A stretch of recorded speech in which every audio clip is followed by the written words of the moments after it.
تو اب بنی اسرائیل کیا کہہ رہے ہیں؟ انا لمدرکون، پھنس گئے موسیٰ علیہ السلام نے کیا فرمایا؟ ان معی ربی، میرے ساتھ میرا رب ہے. اللہ فرماتے ہیں فاوحینا الی موسیٰ، ہم نے موسیٰ کو وحی کی، ہم نے موسیٰ کو وحی کی. ان بعصاک، وہ کیا ہے؟ ان اسری بعبادی لیلا انکم متبعون واترک البحر رہوا انہم جند مغرقون. بلکہ اس سے پہلے آیت ہے ان بعصاک الحجر، وہ پتھر پہ وہ مارا تھا، اس سے دوبارہ چشمے پیدا ہوئے. کیا ہے قاری صاحب؟ آیت پڑھیں، میرے ذہن سے وہ آیت یاد. ان اضرب بعصاک البحر فانفلق فکان کل فرق کالطود العظیم. فرماتے ہم نے موسیٰ کو حکم دیا کہ یہ لاٹھی کس پہ مارو؟ اس پانی پہ مارو. حضرت موسیٰ نے لاٹھی کو اٹھا کے ایسے کر کے مارا ہے. اللہ فرماتے ہیں فکان کل فرق کالطود العظیم، دونوں طرف سے پانی پھٹا ہے اور پہاڑوں کی طرح پانی دونوں طرف کھڑا ہو گیا، ایسے وادی بن گئی درمیان میں. ایسے پانی اللہ کی قدرت سے دونوں طرف جو موجوں طغیانی آئی ہوئی تھی اس میں، وہ پانی کیسے کھڑا ہو گیا؟ ایسے رک گیا، اور درمیان میں حضرت موسیٰ اور بنی اسرائیل کے لیے خشک راستہ بن گیا. اللہ فرماتے ہیں کہ ہم نے ان کو گزارا ہے.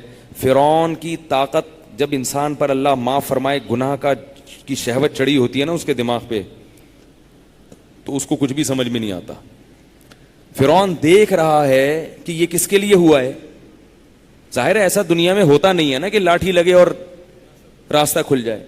وہ دیکھ رہا ہے کہ یہ میرے لیے تھوڑی ہوا ہے، یہ تو ان کے رب نے کیا ہے. وہی رب جو لاٹھی کو سانپ بناتا ہے، آج اس نے ان کے لیے راستہ پیدا کر دیا، تو مجھے یہ رسک نہیں لینا چاہیے.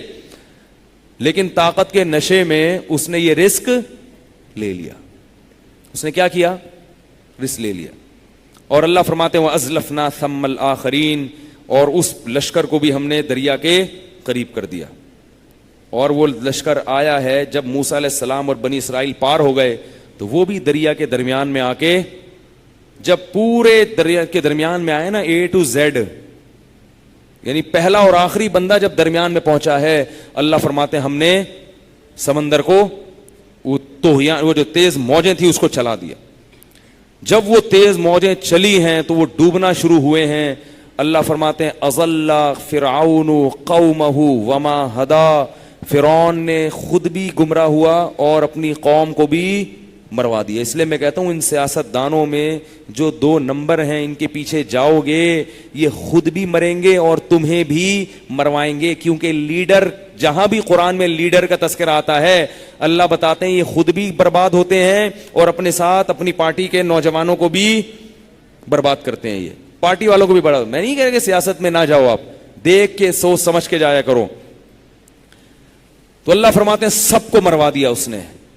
اور جب فرعون ڈوبنے لگا ہے، حتی اذا ادرکہ الغرق، فرمایا جب اس کے منہ میں پانی جانے لگا اور موت اپنی آنکھوں سے دیکھ لی، قال آمنت، کہنے لگا میں ایمان لایا، انہو لا الہ الا الذی آمنت بہ بنو اسرائیل، کہ کوئی معبود نہیں ہے اس ذات کے سوا جس پر بنی اسرائیل ایمان لائے ہیں. اپنی غلام قوم کا حوالہ بھی دے رہا ہے. یہ بھی کہہ سکتا تھا میں اللہ پر ایمان لایا، یہ بھی کہہ سکتا تھا میں خدا پر ایمان لایا، یا ان کی زبان میں جو بھی گاڈ کو کہتے ہوں گے، لیکن بالکل کلیئر بتا رہے تاکہ فرشتوں کو کوئی کنفیوژن نہ ہو بات سمجھنے میں. اور ضمیر شان بھی لے کر آیا، انہو کا مطلب پتہ کیا ہوتا ہے؟ ضمیر شان، انہو کا مطلب بات یہ ہے کہ، انہو قصہ یہ ہے کہ، شان یہ ہے کہ، بات یہ ہے کہ. تو ہمارے استاذ یہ تفسیر پڑھاتے ہوئے اس آیت کا ترجمہ کرتے تھے کہ فرعون کو اتنی عقل آ گئی، ڈوبتے ہوئے کہہ رہے بھائی بات تو سنو، بات یہ ہے کہ ابھی بتانا چاہ رہا ہوں یار میں کچھ تمہیں، تم روح قبض کرنے آ گئے، بات تو سنو یار. انہو اصل بات یہ ہے، ایکچولی بات یہ ہے، تم سنو تو صحیح میں کیا کہہ رہا ہوں ہے بھائی. تو پوری قصے کی پوری تمہید مان کے کہ بات تو سنو. آمنتو، میں ایمان لایا، کس رب پر؟ اس رب پر جس پر بنی اسرائیل ایمان لائے ہیں. میرا ان کا رب میں کوئی فرق نہیں ہے. بھائی یہ ایک واقعہ ہے لیکن ہمیں اپنے بارے میں بھی سوچنا چاہیے. ہم ایمان والے تو ہیں مگر ہم میں سے ہر شخص نے توبہ نہیں کی ہے. ہم ایمان کی نعمت تو اللہ نے ہمیں دے دی, لیکن موت کے وقت کہیں ایسا نہ ہو کہ ہماری بھی یہ کیفیت ہو کہ اللہ میں اب توبہ کر رہا ہوں. اللہ نے کافر کا بیان کیا, ایمان کا, کہ اس کو اللہ نے ایمان قبول نہیں کیا, اور اللہ نے موت کے وقت مسلمان کی توبہ کا تذکرہ بھی قرآن میں کیا ہے. اور اللہ فرماتے ہیں کہ تبت الآن, وہ یہ کہتا ہے مرتے ہوئے کہ اللہ میں اب توبہ کر رہا ہوں, اللہ فرماتے ہیں اس کی توبہ قبول نہیں ہوگی. اللہ نے گنہگار مسلمان کا بھی ذکر کیا کہ جب وہ مرتے ہوئے توبہ کرتا ہے تو اللہ اس کی توبہ قبول نہیں کرتے, اور اللہ نے کافر کا بھی ذکر کیا کہ مرتے ہوئے کلمہ پڑھتا ہے تو اللہ اس کے کلمے کو قبول نہیں کرتے. اس لیے فرعون کے حالات سے عبرت حاصل کرنی چاہیے.